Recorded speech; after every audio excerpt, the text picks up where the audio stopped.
Allah Subhanahu wa taala melalui lisan Nabi Muhammad sallallahu alaihi wasallam memerintahkan kita untuk menyampaikan al-falah sebanyak 15 kali sehari semalam. Start daripada subuh, sebelum matahari terbit, hayya 'alal falah, 2 kali pada azan, hayya 'alal falah, 1 kali pada iqamah. Kemudian ketika tergelincir matahari zuhur, kita mendengar lagi hayya 'alal falah 3 kali.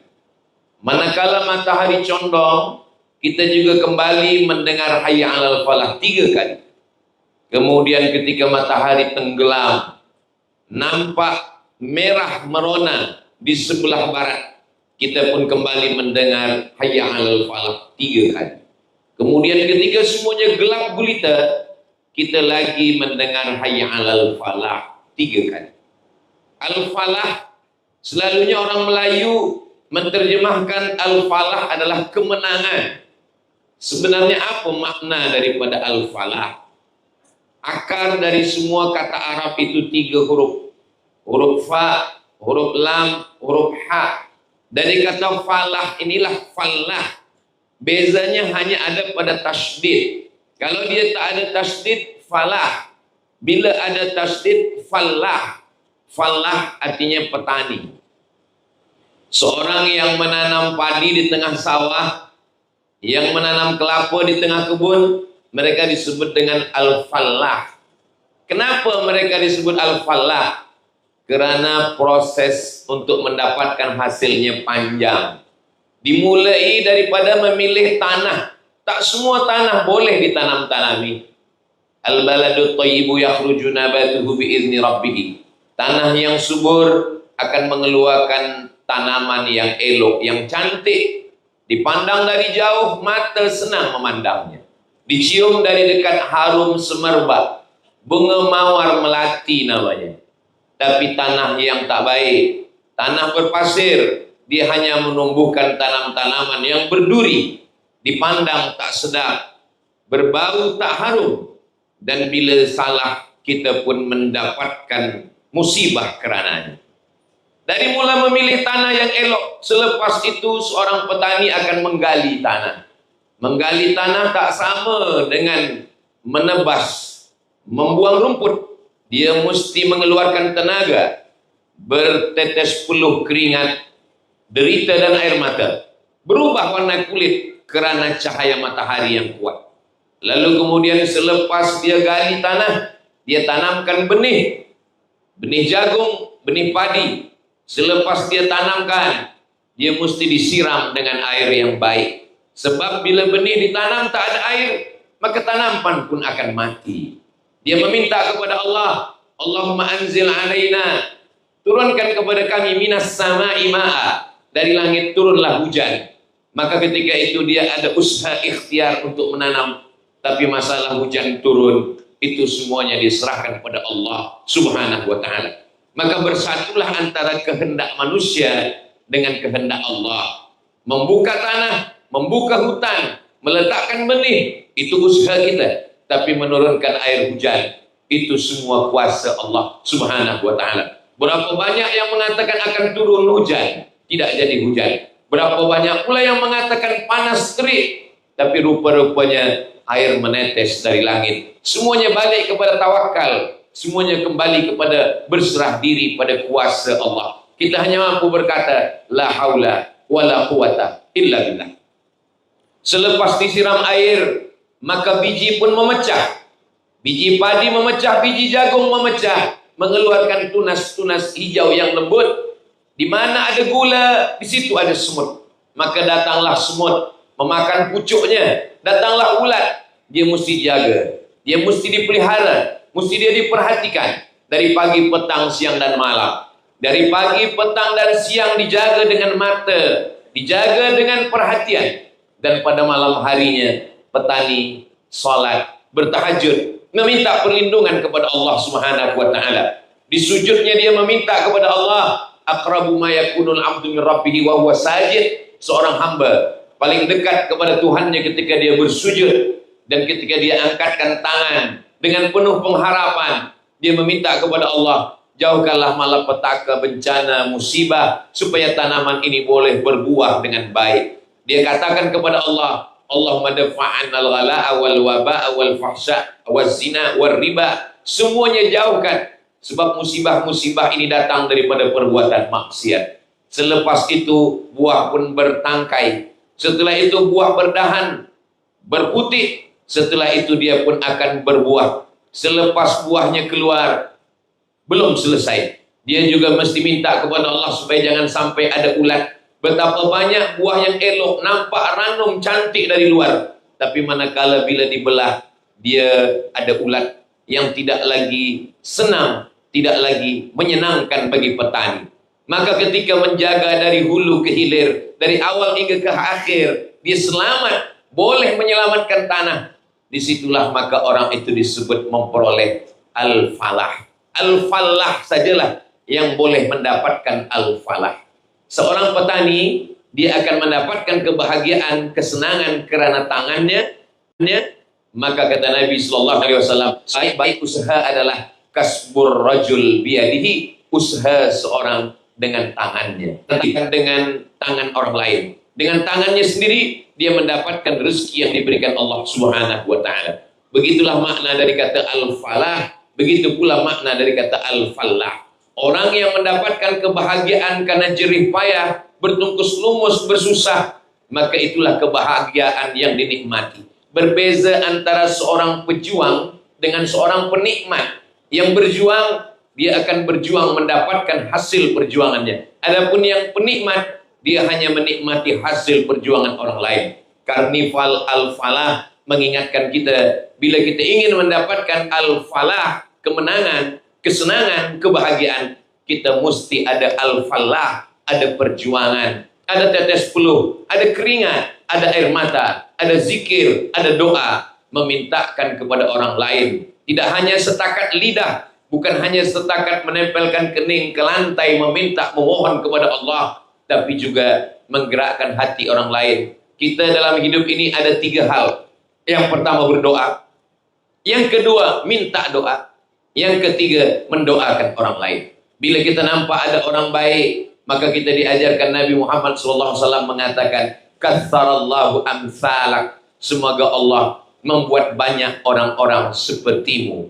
Bila kita nampak ada yang baik, lalu kemudian kita doakan orang lain, maka saat itu Allah kirimkan malaikat. Maka malaikat itu mendoakan, mengaminkan apa doa kita. Ya Allah, orang yang sudah bermanfaat untuk negeri, untuk umat, untuk bangsa, jaga dia, pelihara dia, kuatkan imannya, istiqamahkan dalam Islam. Maka saat itu Allah kirimkan malaikat. Malaikat mengaminkan. Apa kata malaikat? Amin walaka misluh, kabulkan, terimakan doa orang ini. Walaka misluh, engkau mendapat yang sama seperti yang engkau doakan. Karnival al-falah mengingatkan kita bahwa kebahagiaan, kesenangan itu diperolehi dengan perjuangan. Bila kita tengok perjalanan para nabi-nabi utusan Allah Subhanahu wa Ta'ala, tak ada nabi yang senang, kenyang, lenang tanpa perjuangan. Semua nabi-nabi, dari mula Nabi Nuh alaihissalam dengan kesusahan mengumpulkan batang-batang kayu. Mengumpulkan batang kayu di tempat kita tidak berat, sebab tempat kita banyak hutan. Tapi mengumpulkan batang kayu di tengah gurun pasir yang kering, kita bila pergi ke Makkah Madinah, kita boleh tengok satu batang pohon kurma mesti ada air yang mengalir, tak boleh berhenti. Kalau tidak dia akan mati. Maka mengumpulkan kayu di tengah gurun pasir adalah falah, perjuangan yang susah payah. Selepas kayu dikumpulkan, yang berat bukan panas terik, yang berat bukan mengumpulkan kayu, yang berat adalah caci maki, hamun, sumpah serapah manusia. Mereka mengatakan Nabi Nuh akan gila. Mereka mengatakan Nabi Nuh adalah manusia yang majnun. Mereka mengatakan Nabi Nuh orang yang terkena sihir. Mengapa mengumpulkan kayu ingin membuat bahtera perahu di tengah gurun pasir yang kering? Sebenarnya hidup ini tidak berat. Mengambil tanaman tidak berat. Menanam tanaman tidak berat. Mencangkul, mengolah tanah pun tidak berat. Yang berat adalah memikirkan cakap orang lain. Lalu selepas tahan dengan penderitaan panas terik pada badan, menahankan cakap orang lain pada hati, lalu kemudian barulah datang hujan lebat. 40 hari 40 malam. Lalu kemudian selepas 40 hari 40 malam, tidak lagi berhadapan dengan panas, tidak lagi berhadapan dengan manusia, tapi berhadapan dengan anak kandung sendiri. Apa kata Allah Ta'ala menceritakan Nabi Nuh? Saat Nabi Nuh menengok anaknya Kan'an akan tenggelam, Nabi Nuh berkata, "Ya bunayya, wahai ananda, wahai buah hati belayan jiwa, irkam ma'ana, marilah naik ke atas bahtera sampan perahu ayah." Waktu itu anaknya berkata, "Sa'awi ila jabalin ya'simuni minal ma'." Saya tidak akan naik ke atas sampan ayah, saya akan naik ke atas bukit yang boleh menyelamatkan saya daripada air, daripada semua ini. Saya boleh selamat tanpa pertolongan ayah. Tapi rupa-rupanya air yang dia sangka akan hanya sampai ke kaki bukit, air itu menenggelamkan. Tak ada permukaan bumi di atas tanah, semuanya tenggelam. Ketika anak akan tenggelam, yang bangkit dari diri Nabi Nuh bukanlah kenabian, tapi seorang ayah yang sayang kepada anak. Nabi Nuh saat itu berkata, "Ya bunayya, wahai anakku, naik." Tapi anaknya berkata, "Sa'awi ila jabali ya'simuni minal ma'." Lalu ketika dia tengok anaknya akan mati tenggelam, saat itu Nabi Nuh tidak lagi sebagai seorang nabi, tapi sebagai seorang ayah yang tak sampai hati menengok anak dari darah daging sendiri akan tenggelam. Saat itu dia berkata kepada Allah Subhanahu wa taala, "Ya Rabbi, inna bni min ahli." Ya Rabbi, ya Tuhanku, inna bni min ahli. Itu anakku, itu ahli keluargaku. Tolong dia ya Allah. Kalau kita tengok bunyi doa Nabi Nuh itu, tidak ada satupun kalimat meminta kepada Allah. Dia tidak memohon kepada Allah. Nabi Nuh malu. Nabi Nuh hanya berkata, "Ya Rabbi." Nabi Nuh tidak mengatakan ya Allah. Nabi Nuh tidak mengatakan ya Ilahi. Nabi Nuh mengatakan ya Rabbi. Apa beza ya Allah dengan ya Rabbi? Ketika kita mengatakan ya Rabbi, maknanya ada tiga. Ya Rabbi, engkau yang mencipta aku. Ya Rabbi, engkau yang memberi aku rezeki. Ya Rabbi, engkau yang menjaga dan memelihara aku. Pada saat itu Nabi Nuh mengatakan, "Ya Rabbi, ya Allah yang sudah menciptakan Kan'an. Ya Rabbi, ya Allah yang sudah memberi rezeki hidup pada Kan'an. Ya Rabbi, ya Allah yang sudah menjaga Kan'an. Inna bni min ahli." Itu anakku ya Allah. Hanya setakat itu saja. Nabi Nuh malu untuk meminta kepada Allah. Nabi Nuh tak ada mengatakan selamatkan anakku, jangan tenggelamkan anakku, jaga hati anakku. Tak ada. Kenapa? Karena ada yang lebih tinggi daripada tanda-tanda iman. Maka dalam hadis dikatakan, al-haya'u syu'batun minal iman. Malu adalah satu cabang daripada cabang-cabang iman. Kalau ada malu berarti beriman. Kalau tak malu berarti tak lagi ada iman. Begitulah seorang nabi. Hidupnya bukan dengan senang, kenyang, tenang, lenang, tapi penuh dengan perjuangan. Siapapun nabi yang kita ceritakan, pasti dengan perjuangan. Mereka adalah orang-orang yang mendapatkan, memperolehi al-falah. Kerana al-falah hanya diperolehi dengan perjuangan. Semua ulul azmi, dari mulai Nabi Nuh, Nabi Ibrahim alaihissalam, Nabi Ibrahim yang namanya kita sebut sehari semalam selepas nama Muhammad sallallahu alaihi wasallam. Kama sallaita ala Ibrahim wa ala ali Ibrahim, kama barakta ala Ibrahim wa ala ali Ibrahim. Nabi Ibrahim alaihissalam pun tanggungan hidupnya melebihi Nabi Nuh alaihissalam. Nabi Ibrahim berhadapan dengan penyembah berhala, lalu kemudian Nabi Ibrahim falah, dia menang. Nabi Ibrahim berhadapan dengan penyembah bintang gemintang, Nabi Ibrahim mendapatkan al-falah, dia menang. Nabi Ibrahim berhadapan dengan ayah bernama Azar, Nabi Ibrahim pun mendapatkan al-falah, dia menang. Nabi Ibrahim lama mendapatkan anak. Imam Ibnu Katsir dalam tafsir Al-Quranil Azim mengatakan, Nabi Ibrahim mendapatkan Ismail setelah dia menikah dengan Hajar pada umur 86 tahun. Selepas dia berkata, "Ya Rabbi, Rabbi habli minas salihin." Berikanlah hamba seorang anak yang soleh. Barulah kemudian Allah memberikan seorang anak bernama Ismail. Isma, kabulkanlah. Il, ya Tuhan. Isma, perkenankanlah. Il, ya Allah. Ismail, dengarkanlah doa ini ya Allah. Sampai ketika anak itu pun lahir, dia bagi nama Ismail. Itulah dia anak yang dinantikan, yang ditunggu. Tapi ketika anak itu sudah datang, sudah lahir dengan penantian yang lama, ternyata al-falah belum berhenti. Untuk mendapatkan al-falah, dia masih diuji lagi. Apa kata Nabi Ibrahim merayu anaknya Ismail? Ya bunayya. Dia tidak katakan ya ibni, dia tidak panggil ya Ismail, tapi dia panggil dengan panggilan yang lembut. Ya bunayya, wahai ananda, inni ara fil manam, ayah melihat dalam mimpi, anni azbahuka, saya menyembelih leher engkau. Fanzur mada tara, apa pendapat engkau? Apa jawab Ismail alaihissalam? Satajiduni insyaallahu minas sabirin. Anaknya pun menjawab, tidak mengatakan ya Ibrahim. Anaknya pun tidak menjawab wahai ayah, tapi dia jawab dengan jawaban yang lembut. Ya abati, wahai ayahanda, if'al ma tu'mar, laksanakan perintah Allah. Satajiduni insyaallahu minas sabirin. Insyaallah engkau akan mendapati saya termasuk orang-orang yang sabar menerima nikmat Allah subhanahu wa ta'ala. Tapi Nabi Ibrahim belum lagi mendapatkan al-falah. Bila dia mendapatkan kemenangan? Watallahu lil jabin, ketika pisau itu sudah melekat di leher Ismail alaihissalam, sudah terasa sejuknya ke dalam lehernya, barulah Allah Ta'ala mengirimkan malaikat Jibril. Fafadainahu bidzibhin azim, kami tebus dengan tebusan yang besar. Itulah dia seekor kabsh. Lalu kemudian Allah selamatkan. Nabi Ibrahim mendapatkan kemenangan. Hari berganti, musim berubah. Kalau Nabi Nuh sudah mendapatkan al-falah, Nabi Ibrahim memperolehi al-falah. Bagaimana dengan Nabi Musa alaihi salam?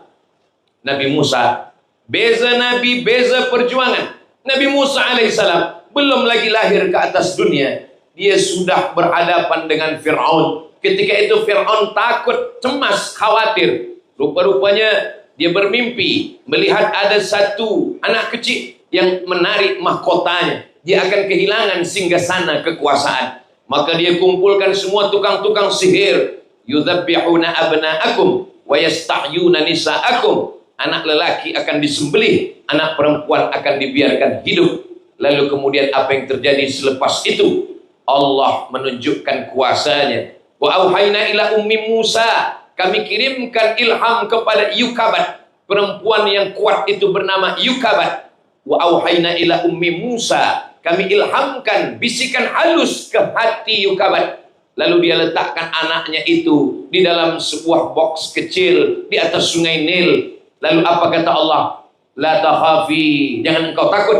Wa la tahzani, jangan engkau bersedih. Inna radduhu ilaik, kami akan mengembalikannya. Kalau engkau melepaskannya dalam keadaan seorang budak kecil, kami akan mengembalikannya kepada engkau dalam keadaan minal mursalin. Dia akan menjadi rasul utusan Allah subhanahu wa ta'ala.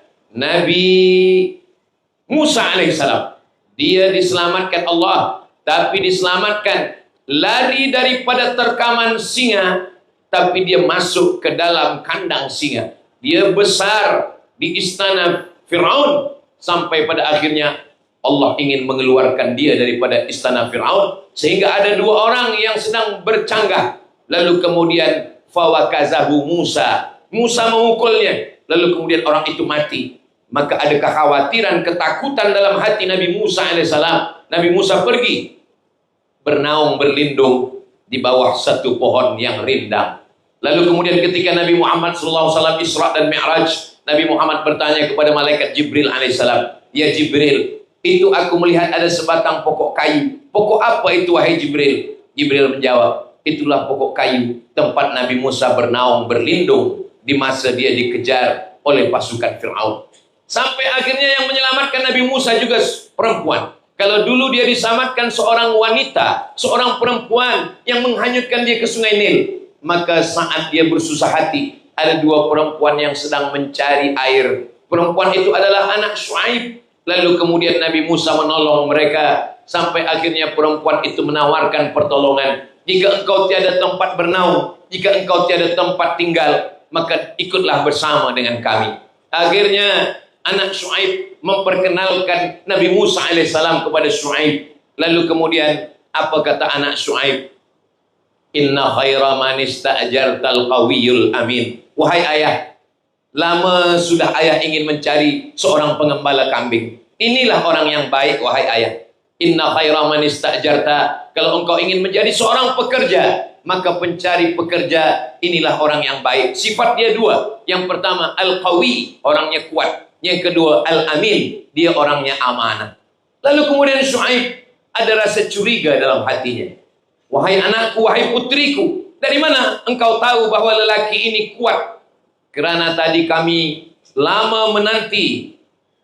Orang beratur ingin mengambil air, tapi lelaki ini dia mampu menggulingkan satu batu. 30 lelaki tidak kuat, tapi dia bersendirian mampu untuk mengalihkan batu dari tepi perigi. Dari mana engkau tahu dia orang yang amanah? Tadi manakala kami berjalan, kata anak Syuaib, kami berada di hadapan, dia di belakang, kerana kami yang tahu jalan. Tapi kemudian ketika angin berhembus kencang, nampak lekuk tubuh badan kami. Dia suruh kami ke belakang. Dialah yang berada di hadapan. Dia orang yang kuat dan dia adalah orang yang amanah. Apakah ini cukup untuk mendapatkan al-falah? Belum. Al-falah masih jauh. Ternyata Allah Subhanahu wa taala memberikan perjuangan yang lebih kuat lagi. Nabi Musa alaihi salam, samaniya hijaj. Engkau aku nikahkan dengan anakku, kata Syuaib. Maharnya bukan emas, maharnya bukan Al-Quran, tapi engkau mengembalakan kambing. Samaniya hijaj, 8 musim, 8 tahun. Nabi Musa bukan menolak. Nabi Musa tidak berberat hati. Nabi Musa menyempurnakannya menjadi 10 tahun. 8 dia tambah menjadi 2, dia jadikan lengkap 10 tahun. Nabi Musa alaihissalam. Perjuangan mengembalakan kambing berat. Kambing ada yang besar, ada yang kecil. Maka kambing mesti dibawa serta semua. Kambing ada yang cepat, ada yang lambat. Kambing mesti kenyang semua. Kambing akan diterkam serigala. Kambing akan diterkam binatang berbisa. Bila kambing yang dibawa 30, maka yang kembali pun mesti 30. Maka semua nabi-nabi mengembalakan kambing. Nabi Musa mengembala kambing, Nabi Isa mengembala kambing, dan Sayyidina wa Maulana Muhammad sallallahu alaihi wasallam adalah seorang nabi, rasul utusan Allah yang juga awal hidupnya mengembalakan kambing. Kerana mengembalakan kambing adalah falah, perjuangan, kesabaran, ketelitian. Mata tak boleh terpejam kerana banyak ancaman, kekhawatiran yang akan membunuh, memakan kambing-kambing yang sedang berada di padang rumput. Lalu kemudian setelah dia siap, apa kata Allah Subhanahu wa taala? Wahai Musa, semuanya sudah siap. Falah, perjuangan engkau sudah siap. Idhab ila Fir'aun, pergilah engkau menghadap Fir'aun. Innahu ta', dia sudah melampau batas. Tapi jangan berkata kasar. Wa qula lahu qawlan layyina, cakapkanlah kata-kata layyina, kata-kata yang lembut. La'allahu yatadzakkara aw yakhsha, mudah-mudahan dia mengingat dan dia takut kepada Allah Subhanahu wa taala. Lalu Nabi Ibrahim alaihissalam, Nabi Musa alaihissalam menghadap Fir'aun. Sebelum itu dia berdoa kepada Allah, Rabbi syrah li sadri, lapangkan dada hamba. Wa yassir li amri, mudahkan urusan hamba. Wahlul 'uqdatam min lisani, buat lisan hamba mudah menyampaikan pesan-pesan engkau ya Allah. Tapi dia tiada boleh bersendirian. Dia mesti ditemani sahabat kawan. Waj'al li waziran min ahli, berikanlah saya seorang kawan, sahabat, penolong. Harun akhi, saudara saya bernama Harun alaihi salam. Lalu kemudian Nabi Musa alaihi salam menghadap Fir'aun. Rupa-rupanya al-falah, perjuangan belum selesai. Fir'aun tidak mau tunduk kepada perintah Musa alaihi salam. Dia mengejar Nabi Musa. Pada saat itulah mukjizat terjadi. Nabi Musa memukulkan tongkatnya, dia selamat. Lalu kemudian Fir'aun tenggelam. Falamma adrakahu al-gharaqu, ketika lehernya sudah masuk air yang masin, saat itu dia berkata, amantu bi Rabbi Musa wa Harun. Saya beriman, saya percaya kepada Tuhan yang disembah oleh Musa dan Harun. Tapi ketika itu iman tiada berguna. Innallaha yaqbalu taubatal 'abdi. Allah menerima taubat seorang hamba qabla an yugharghir, sebelum dia gharah-gharah. Kalau sudah sampai gharah-gharah, Allah tak lagi menerima. Ketika semuanya sudah tenggelam, Allah Subhanahu wa taala ingin menunjukkan bagaimana mereka yang menentang perintah Allah Subhanahu wa taala. Apa kata Allah dalam Al-Qur'an? Al-yauma nunajjika bibadanika. Hari ini kami selamatkan engkau bibadanika, dengan badan engkau sekali. Badannya tidak dimakan ikan, badannya tidak dimakan ulat. Itu janji Allah dalam Al-Qur'an. al-yauma nunajjika, hari ini kami selamatkan engkau, bibadanika, dengan badan engkau. Bagaimana mereka boleh mengenali begitu banyaknya bala tentera daripada Fir'aun, mereka boleh mengenali ini Fir'aun. Allah Ta'ala menimbulkan jasad Fir'aun di atas Laut Merah, lengkap dengan bajunya. Dengan baju itulah mereka boleh membezakan bahwa ini adalah Fir'aun. Selepas itu mereka memakaikan kain, memakaikan tradisi mereka, akhirnya sampai hari ini. Lalu kemudian ketika semua begitu banyak mami, lalu bagaimana mereka boleh membezakan bahwa ini Fir'aun, ini bukan? Seorang orientalis daripada Prancis bernama Maurice Bucaille mengatakan, salah satu dalil bahwa ini adalah Fir'aun, kerana ketika dibuka hatinya, dibuka parunya, dibuka tempat bernafasnya, mereka menemukan ada garam di dalam. Apa makna garam? Biasa kita bila terminum air, kita akan tersedak, karena air tidak akan mungkin masuk ke tempat bernafas. Ternyata kematian yang paling menyakitkan adalah matinya Fir'aun. Ketika air garam masuk ke dalam paru, dan ketika air garam masuk ketika sedang minum bernafas. Itulah kematian yang paling menyakitkan. Allah hanya ingin bercerita kepada kita, kalau seorang bayi boleh selamat dengan air, bayi itu bernama Musa alaihissalam. Ternyata seorang Fir'aun tak boleh diselamatkan dari air. Kalau bayi yang dimasukkan ke dalam air boleh hidup, ternyata Fir'aun yang masuk ke dalam air mati. Itu semua Allah ingin tunjukkan. Innama amruhu idza arada syai'an ayyaqula lahu kun fayakun. Bagaimana dengan Sayyidina wa Maulana wa Syafi'ina wa Zuhrina wa Qurrati A'yunina Muhammad sallallahu alaihi wasallam. Nabi Muhammad sallallahu alaihi wasallam hidupnya pun Masya Allah, tabarakallah. Belum lagi melihat dunia,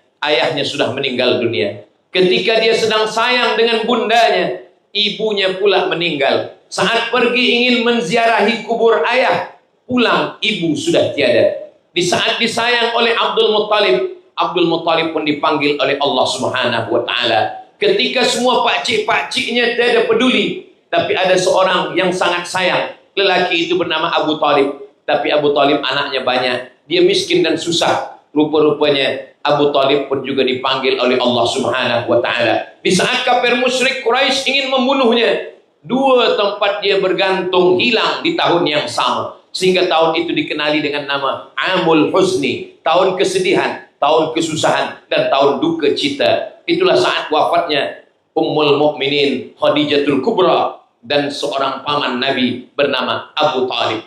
Lalu kemudian di saat dia sedang susah, Allah mengangkatnya kepada darjah yang setinggi-tingginya, yang diabadikan Allah dalam Al-Quran. Setiap tahun kita memperingatinya. Subhanalladzi asra bi'abdihi laylan minal masjidil haram ilal masjidil aqsa. Yang hari ini Masjidil Aqsa kita tengok menjadi rebutan. Mudah-mudahan dengan momen kita memperingati karnival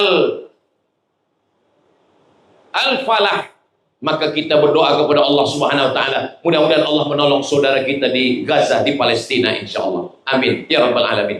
Apa makna yang ingin saya sampaikan? Bahwa kita akan mendapatkan Al-Falah kalau kita bersabar melalui Al-Falah. Perjuangan yang sudah digariskan Allah Subhanahu wa Ta'ala. Tidak ada perjuangan tanpa darah. Tidak ada perjuangan tanpa air mata. Tidak ada perjuangan tanpa tetes peluh, keringat, dan air mata. Ketika kita berhasil melalui ini, kita pun tidak mengatakan ini adalah saya.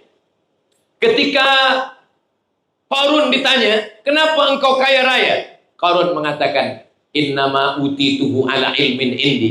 Saya kaya karena ilmu yang ada pada diri saya. Tapi berbeza dengan Nabi Sulaiman alaihissalam. Angin tunduk kepada engkau. Jin ifrit ikut kepada kuasa engkau. Binatang-binatang bersimpuh kepada engkau. Betapa besar kuasa engkau, wahai Sulaiman. Apa jawab Nabi Sulaiman? Hadza min fadli Rabbi. Ini semua karunia Allah. Liyabluwani, untuk menguji saya. Ashkur, apakah saya menjadi hamba Allah yang bersyukur? Am akfur, atau saya menjadi kufur kepada Allah Subhanahu wa Ta'ala. Itulah beza antara orang yang mengatakan semua pada dirinya, berbeza dengan orang yang mengatakan semua atas karunia Allah Subhanahu wa Ta'ala. Orang beriman dia tidak mengatakan saya, orang beriman tidak mengatakan aku, tapi dia mengatakan hadza min fadli rabbi, ini semua adalah karunia nikmat daripada Allah Subhanahu wa taala. Karnival Al-Falah Madani. Bagaimana pula makna daripada Madani? Bila dinisbatkan kepada Makkah, namanya Makki. Bila dinisbatkan kepada Mesir, namanya Misri. Bila dinisbatkan kepada Madinah, namanya Madani. Kenapa semua yang maju disebut dengan Madani?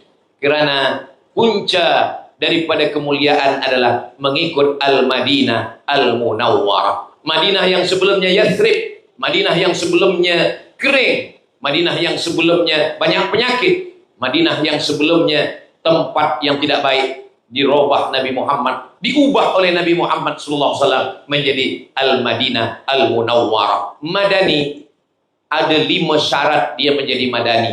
Madani ketika sebelumnya menyembah Lata, Uzza, Manat, Hubal, Jibti, Taghut, Na'am. Tapi setelah Nabi Muhammad SAW datang, mereka menyembah La ilaha illallah Muhammadur Rasulullah sallallahu alaihi wasallam. Dari menyembah selain Allah kepada Allah, dari menuhankan benda kepada Allah, dari menguasakan selain Allah. La ilaha illallah, la ma'budu bihaqqin illallah. Tidak ada yang disembah sebenar-benar sembah kecuali hanya Allah Subhanahu wa taala. La mahbuba bihaqqin illallah. Tidak ada yang sebenar dicinta sebenar cinta kecuali Allah. Itulah makna Madani yang pertama. Kalau masih lagi mempertuhankan diri, mempertuhankan benda, mempertuhankan harta, maka kita belum lagi sampai kepada level Madani. Yang kedua, sebelum Madinah, sebelum Nabi datang, sebelum Madinah menjadi Yathrib berubah menjadi Madinah, maka sebelum itu mereka berperang. Maka Allah mengingatkan dalam Al-Quran, fadhkuru ni'matallahi alaikum, ingatlah nikmat Allah kepada kamu, idh kuntum a'daan, sebelumnya kamu bermusuhan, antara suku Aus dengan Khazraj berperang, antara Muhajirin dengan Ansar belum mengenal. Maka ketika datang Nabi Muhammad SAW, ini Aus, ini Khazraj, lalu kemudian mereka dipersaudarakan. Lalu kemudian ini Muhajirin dari Makkah, dan ini Ansar yang berada dari Madinah. Ini Quraisy, ini yang bukan Quraisy. Bahkan yang Islam dengan tak Islam pun dipersaudarakan. Kamu Yahudi tidak Islam, kamu orang Islam, orang Yahudi dengan Islam bersama. Ada 4 Yahudi yang ada di kota Al-Madinah Al-Munawwarah. Ada Yahudi Bani Nadir, ada Yahudi Bani Quraizah, ada Yahudi Qainuqa, ada Yahudi Khaybar. Mereka dipersaudarakan Rasulullah sallallahu alaihi wasallam. Itulah baru disebut Madani. Kalau masih bersaudara sesama Islam, belum Madani. Tapi kalau boleh menerima saudara walaupun kita berbeza, itulah baru disebut dengan Madani. Kalau masih berkelahi, masih kasar, masih keras, belum Madani. Tapi kalau kita boleh bersaudara karena Allah, barulah dia disebut dengan Madani. Yang ketiga, Nabi SAW ketika keluar dari masjid mengajarkan doa, Allahumma inni as'aluka min fadlik. Ya Allah, bukakan pintu rezeki. Babus Salam yang ada di Masjid Nabawi sekarang, itu adalah tempat perniagaan umat Islam. Sebab Nabi membuka tempat perniagaan yang khas, yang bersih daripada tipu, yang bersih daripada riba, yang bersih daripada ulah jahat orang Yahudi. Ada satu surah tentang kecurangan timbangan dan takaran. Wailul lil mutaffifin, celaka orang yang curang dalam timbangan. Siapa itu? Alladzina idza talu 'alan nas yastawfun. Mereka kalau menimbang, mereka kalau membeli, mereka minta timbangan sukatan ini penuh. Wa idza kaluhum aw wazanuhum yukhsirun. Tapi kalau mereka yang menjual, maka mereka merugikan pembeli. Maka ketika Islam datang, kita tidak boleh aniaya. Nabi Muhammad SAW masuk ke dalam perniagaan, masuk ke tempat orang belanja. Nabi SAW bertanya, ya sahibat ta'am, wahai engkau yang berniaga kurma, yang berniaga gandum, ini kenapa yang atas ini kering, tapi bila Nabi masukkan tangan ke dalam, yang dalam dibasah. Asabahul matar ya Rasulullah, terkena air hujan wahai Rasulullah. Lalu kenapa kamu tutup dengan yang kering? Supaya yang dalam yang basah itu pun menjadi laku. Lalu apa kata Nabi SAW? Man ghasyana falaysa minna. Siapa yang menipu, siapa yang berdusta, siapa yang berkhianat, maka dia bukan umat Nabi Muhammad SAW. Umat Islam tidak hanya setakat sholat. Umat Islam tidak hanya mengatakan Rabbana atina fid dunya hasanah, tapi juga mengatakan fil akhirati hasanah. Kalau kita sudah punya tempat perniagaan yang hebat, baru kita boleh mengatakan madani. Dan alhamdulillah, kita semua dibagikan, dunia kita dapat, syukran jazakumullah, akhirat pun juga kita dapat. Yang keempat, kita boleh madani ketika menegakkan hukum-hukum Allah subhanahu wa ta'ala. Ketika dia ada di kota Makkah Al-Mukarramah, tak ada hukum, yang ada hanya kasih sayang, yang ada hanya kelembutan. Tapi bila sampai ke kota Al-Madinah Al-Munawwarah, az-zaniyat waz-zani, pezina lelaki, pezina perempuan. Bagaimana pezina lelaki dengan pezina perempuan? Idza zanaya, kalau dia sudah menikah, asy-syaikhu wasy-syaikhatu idza zanaya farjumuhum al-batta, maka rajamlah mereka sampai mati. As-sariqu, lelaki yang mencuri, was-sariqatu, perempuan yang mencuri, faqta'u aydiyahuma, potonglah kedua tangan mereka. Begitulah hukum Allah. Wa man lam yahkum bima Allah, wa man lam yahkum bima anzalallah. Siapa yang tidak menegakkan hukum Allah, 3 ancaman yang diberikan Allah. Faulaika humul kafirun, faulaika humuz zalimun, faulaika humul fasiqun. Begitulah Allah menjaga. Maka madani menegakkan hukum Allah subhanahu wa ta'ala. Madani berhimpun dalam Masjid Nabawi. Sebelumnya berkumpul di Saqifah Bani Sa'idah. Sebelumnya berkumpul di tempat-tempat Darun Nadwa. Tapi selepas itu semuanya berkumpul dalam masjid. Kalau berkumpul dalam masjid, hati berzikir. Kalau berkumpul dalam masjid, hati tenang. Kalau berkumpul dalam masjid, hati sejuk. Karena masjid adalah tempat memuliakan Allah subhanahu wa ta'ala. Ala bidzikrillah, ketahuilah, dengan banyak berzikir menyebut nama Allah, tatmainnul qulub, maka hati akan menjadi tenang. Karnival Al-Falah Madani, kita sudah bahaskan makna Al-Falah, kita pun sudah bahaskan makna Madani. Mudah-mudahan penjelasan yang jauh daripada kesempurnaan ini boleh kita pahami dengan baik, sehingga manakala kita balik ke rumah masing-masing, kita boleh mengamalkan Al-Falah, kita mendapatkan kemenangan selepas perjuangan. Kita boleh mengamalkan Madani, kita mengamalkan Madani, supaya kita mengikut kecemerlangan Sayyidina wa Maulana Muhammad sallallahu alaihi wasallam. Tahniah 1 Muharram 1447, tahniah Karnival Madani. Semoga Karnival Madani ini membangkitkan semangat kita. Kalau umat Islam semangat, kalau persaudaraan Islam semangat, maka insya Allah Allah menurunkan rahmatnya. Janji Allah subhanahu wa ta'ala, walau anna ahlal qura, kalaulah penduduk suatu negeri amanu, beriman, wattaqau, bertakwa, lafatahna alaihim, maka kami akan bukakan untuk mereka barakatin, barokah, barokah, barokah dari langit, barokah dari bumi, barokah dari tanah, minas sama, dari langit, wal ard, dari bumi. Walakin kadzabu, tapi kalau mereka mendustakan ayat-ayat kami, akhadnahum, kami akan mencabutnya, kata Allah subhanahu wa ta'ala. Dalam ayat-ayat Allah katakan, daraballahu mathalan lilladzina amanu, Allah memberikan contoh kepada orang-orang beriman. Qaryatan kanat aminatan mutmainnah, satu negeri yang aman, satu negeri yang damai, satu negeri yang tenang. Fakafarat bi an'amillah, tapi manakala dia kufur kepada nikmat Allah subhanahu wa ta'ala, fa'adzaqaha Allahu libasal ju'i wal khauf, Allah pasangkan mereka 2 pakaian. Pakaian yang pertama libasal khauf, libasal ju', lapar. Yang kedua khauf, lapar perut, khauf hati. Perutnya lapar, hatinya takut, cemas kepada Allah subhanahu wa ta'ala. Alhamdulillah, kita masih lagi diberikan baldatun thayyibatun wa rabbun ghafur. Semoga dengan Karnival Al-Falah Madani ini, Allah subhanahu wa ta'ala menjadikan negeri yang tempat kita bernaung, tempat kita berlindung, baldatun thayyibatun wa rabbun ghafur.